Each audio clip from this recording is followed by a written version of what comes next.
ಇವತ್ತು ಬೆಳಗ್ಗೆ 6 ಗಂಟೆಯಿಂದ non stop mega coverage live ನಿಮ್ಮ ನ್ಯೂಸ್ 18 ಕನ್ನಡದಲ್ಲಿ ರಾಜ್ಯದ ಎಲ್ಲ ಜಿಲ್ಲೆಗಳು ಬೆಂಗಳೂರನ್ನು ಒಳಗೊಂಡು ಎಲ್ಲ ಕಡೆ ಏನೇನು ಆಗ್ತಾ ಇದೆ ಎಲ್ಲ ಅಪ್ಡೇಟ್ಸನ್ನು ಕೂಡ ನಿಮಗೆ ದೃಶ್ಯ ಸಮೇತ ಮಾಡ್ತಾ ಇದ್ದೀವಿ. ನನ್ನ ಸಹೋದ್ಯೋಗಿಗಳು ಕೂಡ ಬೆಳಗ್ಗೆಯಿಂದ ಎಲ್ಲ ಲೈವ್ ಅಪ್ಡೇಟ್ಸನ್ನು ನಿಮ್ಮ ಮನೆಯ ಸ್ಕ್ರೀನ್ಗೆ ತೊಗೊಂಬರುವಂಥ ಕೆಲಸ ಮಾಡ್ತಿದ್ದೀವಿ. ಈಗ ಬೆಂಗಳೂರು ಅಷ್ಟೇ ಅಲ್ಲ, ಬೇರೆ ಬೇರೆ ಜಿಲ್ಲೆಗಳಲ್ಲಿ ಕೂಡ ಬಂದ್. ರಾಜ್ಯದ ಬಹುತೇಕ ಜಿಲ್ಲೆಗಳಲ್ಲಿ ಬಸ್ಗಳು ಕೂಡ ಸ್ಟ್ರಕ್ ಆಗಿದೆ. ಡಿಪೋಗಳಿಂದ ಕದಲ್ತಾ ಇಲ್ಲ ಸರ್ಕಾರಿ ಬಸ್ಸುಗಳು. Breaking news.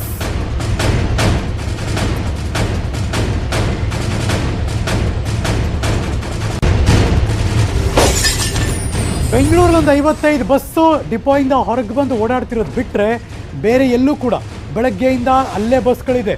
ಬೇರೆ ಕಡೆಗೆ ಹೋಗೋದಕ್ಕೆ ಪ್ರಯಾಣಿಕರು ಪರದಾಟ ಪಡ್ತಿದ್ದಾರೆ.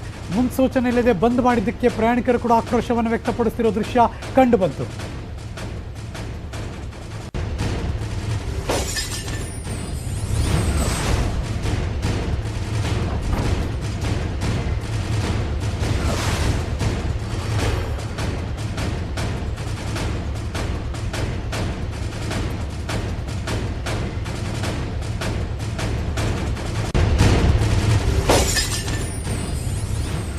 ಬೇರೆ ಬೇರೆ ಜಿಲ್ಲೆಗಳಲ್ಲಿ ಹೇಗಿದೆ ಪರಿಸ್ಥಿತಿ ಅಂತ ಕೇಳೋಣ. ಬೆಳಗ್ಗೆಯಿಂದ ಕೂಡ ನನಗೆ ಲೈವ್ ಅಪ್ಡೇಟ್ ಮಾಡ್ತಾನೆ ಇದ್ದಾರೆ.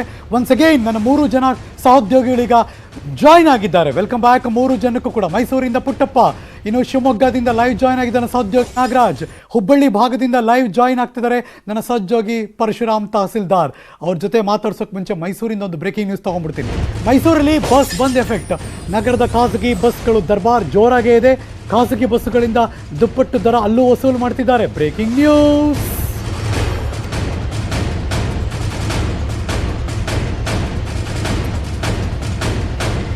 ಮೈಸೂರು ಬಸ್ ನಿಲ್ದಾಣ ಖಾಲಿ. ಯಾವ ಬಸ್ಸು ಓಡಾಡ್ತಿಲ್ಲ. ಡಿಪೋಯಿಂದ ಘಟಕಗಳಿಂದ ಯಾವುದು ಬಸ್ಸು ಹೊರಗೆ ಬಂದಿಲ್ಲ. ಸರ್ಕಾರಿ ಬಸ್ಸುಗಳು ಇಲ್ಲ. ಹಾಗಾಗಿ ಜನಸಾಮಾನ್ಯರು ಸರ್ಕಾರದ ವಿರುದ್ಧ ಆಕ್ರೋಶವನ್ನು ವ್ಯಕ್ತಪಡಿಸಿದ್ರು. ಅದು ಬಿಟ್ಟರೆ ಅವ್ರಿಗಿರೋ ಆಪ್ಷನ್ ನೆಕ್ಸ್ಟ್ ಖಾಸಗಿ ಬಸ್ಸುಗಳ ಮೊರೆ ಹೋಗಬೇಕಾದಂಥ ಅನಿವಾರ್ಯತೆ. ಯಾಕೆ ಆಕ್ರೋಶ ಅಂದರೆ ಸುಮ್ಮನೆ ಡಬಲ್ ಚಾರ್ಜ್ ಕೊಡಬೇಕು ಅಂತ. ಫಾರ್ ಎಕ್ಸಾಂಪಲ್, ಮೈಸೂರಿಂದ ಬೆಂಗಳೂರು ಬರಬೇಕಾದ್ರೆ ಸರ್ಕಾರಿ ಬಸ್ಸಲ್ಲಿ 150-170 ರೂಪಾಯಿ ಕೊಡಬೇಕು. ಆದರೆ ಪ್ರೈವೇಟ್ ಬಸ್ ಬರಬೇಕು ಅಂದರೆ ಹತ್ತಿರ 400 ರೂಪಾಯಿ ಕೇಳಿದ್ರು ಕೊಡಲೇಬೇಕು. ಅಂತಹ ಪರಿಸ್ಥಿತಿ. ನನ್ನ ಸಹೋದ್ಯೋಗಿ ಪುಟ್ಟಪ್ಪ ಮೈಸೂರಿಂದ ನೇರ ಸಂಪರ್ಕದಲ್ಲಿ live. Good morning and welcome back Puttappa. ಈಗ 10 ಗಂಟೆ ಆಯಿತು. ವಾತಾವರಣ ಏನಾದರೂ ಬದಲಾಗಿದೆಯಾ, ಇಲ್ಲ ಯಾವುದೇ ರೀತಿಯಿಂದ ಕೂಡ ಬಸ್ ಇಳಿಯೋ ಲಕ್ಷಣ ಕಾಣಿಸ್ತಿಲ್ಲ? ಬರೀ ಪ್ರೈವೇಟ್ ವೆಹಿಕಲ್ಸ್ಗಳ ಕಥೆನೇನಾ? ಅವ್ರು ಬಂದರೂ ಅಲ್ಲೇ ನಡೀತಿದೆ?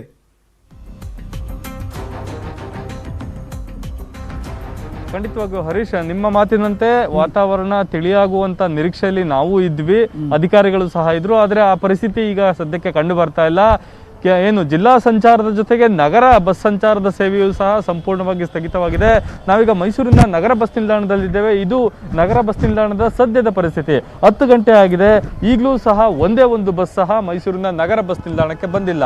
ಮೈಸೂರು ನಗರ ನಿಲ್ದಾಣದಲ್ಲಿ ಸರಿಸುಮಾರು ಪ್ರತಿನಿತ್ಯ 400 ಬಸ್ಗಳು ಮೈಸೂರಿನ ವಿವಿಧ ಬಡಾವಣೆಗಳಿಗೆ ಸೇವೆಯನ್ನು ಒದಗಿಸ್ತಾ ಇತ್ತು. ಪ್ರತಿ 5 ನಿಮಿಷಕ್ಕೊಂದು ಬಸ್ ಅಂತೆ ಬಸ್ ನಿಲ್ದಾಣಕ್ಕೆ ಒಳಗಡೆ ಬರುವಂಥದ್ದು, ಹೊರಗಡೆ ಹೋಗುವಂಥ ಒಂದು ಪರಿಸ್ಥಿತಿ ನಿರ್ಮಾಣ ಆಗ್ತಾ ಇತ್ತು. ಆದರೆ ಈಗ ನಾವು ದೃಶ್ಯಗಳಲ್ಲಿ ನೋಡ್ಬೋದು, ಇಡೀ ಬಸ್ ನಿಲ್ದಾಣ ಸಂಪೂರ್ಣವಾಗಿ ಖಾಲಿಯಾಗಿದೆ. ಒಂದೇ ಒಂದು ಬಸ್ ಸಹ ಬಂದಿಲ್ಲ. ಕೆಲವು ಪ್ರಯಾಣಿಕರು ಬಸ್ಗಾಗಿ ಕಾಯ್ತಾ ಇರುವಂಥದ್ದು. ಅವರು ತಮಗೆ ಅರಿವಿಲ್ಲದೆ ಬಂದಿರ್ಬೋದು ಅಥವಾ ಅವರ ಅನಿವಾರ್ಯತೆಗೂ ಸಹ ಬಂದಿರ್ಬೋದು. ಆದರೆ ಅವರಿಗೆ ಬಸ್ಗಳು ಸಿಗ್ತಾ ಇಲ್ಲ. ಇನ್ನೊಂದಷ್ಟು ಜನ ಆಟೋಗಳನ್ನು ಅವಲಂಬಿಸುವಂಥ ದೃಶ್ಯಗಳನ್ನು ಸಹ ನಾವು ನೋಡ್ಬೋದು. ಇಡೀ ಬಸ್ ಸಂಚಾರದ ವ್ಯವಸ್ಥೆ ಸಂಪೂರ್ಣವಾಗಿ ಅಸ್ತವ್ಯಸ್ತವಾಗಿದೆ. ಎಲ್ಲರೂ ಸಹ ಪ್ರಯಾಣಿಕರು ಪರದಾಟ ಪಡುವಂಥ ಒಂದು ಪರಿಸ್ಥಿತಿ ಇಲ್ಲಿ ಸಂಪೂರ್ಣವಾಗಿ ನಿರ್ಮಾಣವಾಗಿದೆ. ಇಲ್ಲಿ ಸಾಕಷ್ಟು ಜನ ಪ್ರಯಾಣಿಕರನ್ನ ಅವ್ರನ್ನ ಮಾತಾಡ್ಸೋಣ. ಸರ್, ಎಲ್ಲಿಗೆ ಹೋಗ್ಬೇಕಿತ್ತು ನೀವು? ಏನು ಬಸ್ ಕಾಯ್ತಾ ಇದ್ರೆ? ಹ್ಞೂ ಸರ್, ನಾವು ಇಲ್ಲಿಂದ ಮಾರುತಿ ನಗರಕ್ಕೆ ಹೋಗ್ಬೇಕಂತ ಮಾಡಿದ್ದೀವಿ. ಆದರೆ ಬಸ್ಸುಗಳು ಎಲ್ಲ ಸ್ಟ್ರೈಕ್ ಮಾಡೋದ್ರಿಂದ ವಾಕಿಂಗ್ನಲ್ಲೇ ಬರ್ಕೊಂತ ಇದ್ದೀವಿ.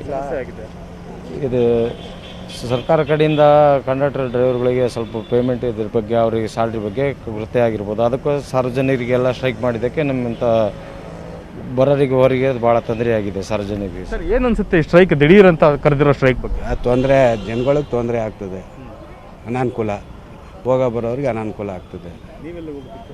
ನಾವು ಇಲ್ಲಿ ಬನ್ನೂರು ಹೋಗ್ಬೇಕು, ಬಸ್ಸಿಲ್ಲ. KSRTC ಹೋಗ್ಬೇಕು. ಅದೇ ಈ ಬಸ್ ಸ್ಟ್ಯಾಂಡಲ್ಲೇ ಇರಬೇಕಾಯ್ತು. ಯಾವುದ್ರಲ್ಲಿ ಹೋಗೋದಿಲ್ಲ, ಆಟೋದಲ್ಲಿ ಹೋಗ್ಬೇಕು, ಜಾಸ್ತಿ ದುಡ್ಡು ಕೇಳ್ತಾರೆ. ಓಕೆ ಹರೀಶ್, ಇದು ಇಲ್ಲಿರುವಂಥ ಪ್ರಯಾಣಿಕರ ಅಭಿಪ್ರಾಯ. ಸ್ಪಷ್ಟವಾಗಿ ಹೇಳ್ತಾ ಇದ್ದಾರೆ, ಜಾಸ್ತಿ ದುಡ್ಡು ಆಗುತ್ತೆ, ಆಟೋದಲ್ಲಿ ಹೋಗೋದಕ್ಕಾಗಲ್ಲ, ನಾವು ಬಸ್ಸನ್ನೇ ಅವಲಂಬಿಸಿದ್ವಿ ಅನ್ನೋ ಮಾತುಗಳನ್ನು ಹೇಳ್ತಾ ಇದ್ದಾರೆ Harish. Very true. Thank you so much Puttappa, ಮೈಸೂರಿಂದ ಅಪ್ಡೇಟ್ಸ್ ಕೊಟ್ಟಿದ್ದಕ್ಕೆ.